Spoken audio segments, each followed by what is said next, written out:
28 years later is very strange. Very interesting, but very strange. At times I thought I loved this film, and at others I violently hated it like a rage-filled zombie. This film is a tonal clusterfuck. Two completely separate films in flavor, mood, and experience, fighting each other, contradicting each other, and cancelling out each other emotionally. Not to mention the last 5 minutes of this film, which is a new third film that is an insane parody of the previous two that sets up a sequel of a planned trilogy in the most ugly, unintentionally hilarious, and embarrassing way I've ever seen. Honestly, the end of this film has thrown me for such a loop, it's making other sequel setups like Let the Games Begin look like masterpieces by Martin Scorsese. The first half of this film is a more traditional, classical flavored zombie survival film, and it kind of hits the ground running, like a fast zombie. Then the second half kind of slows way down,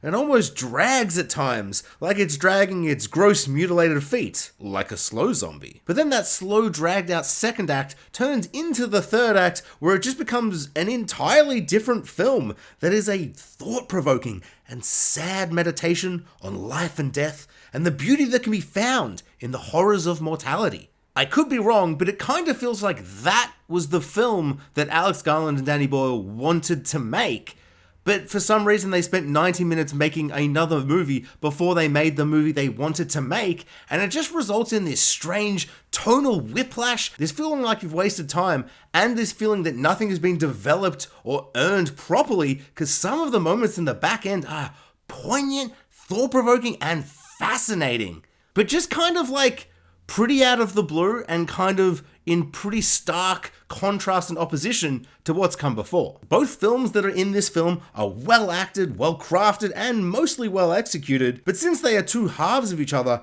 they feel underdeveloped, and the flavors don't gel or come together in a way that's satisfying. One's more cruel and brutal, the other more hopeful, yet still sad. The only real connective tissue between them is giant zombie dicks swinging about. And no, that's not a metaphor. This film feels like a MasterChef has made two delicious, exquisite-looking meals, but then poured them both into a blender, spat in that blender, then poured me a Smoothie Sludge drink for dinner, charged me $80 and expected me to thank him, and then tip. And honestly, I would have almost enjoyed this strange Smoothie Sludge he's made, because it is fascinating, and the acting is great, and it's taken some big, interesting, thought-provoking swings.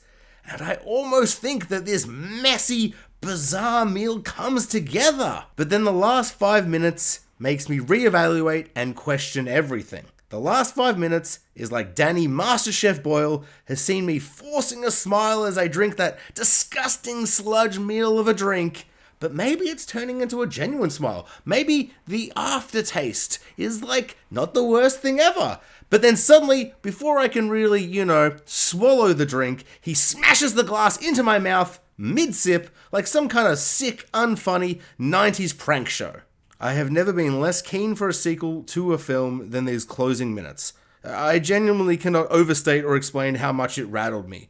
A truly fucking awful and ugly end to a film. That being said, this film looks beautiful. Mostly. This film is mostly beautifully shot. Danny Boyle has filmed this on an iPhone setup that's new, fresh, and cool, and he's doing some psycho editing choices that impress and fascinate me, even if I think maybe some of them are the most jarring and awful choices that completely take me out of the film and ruin any sense of fear, tension, or suspense. The editing is just psycho. At times it's glorious, other times disgusting.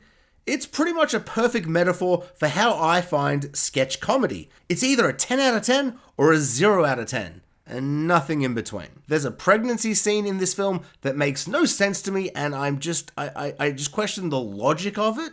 One of the biggest things that's changed over these 28 years is that the zombies have evolved.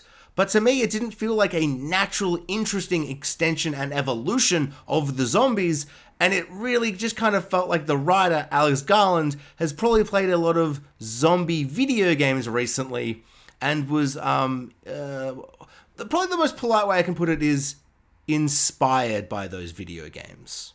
Also, this film has enough zombie dick to sustain A24 for the next decade. Seriously, so much zombie dick. In conclusion, I shouldn't be surprised that this film is almost perfect and then something in it makes me go, maybe this is atrocious and terrible and I hate it. Because this is written and directed by the guys who brought us Sunshine.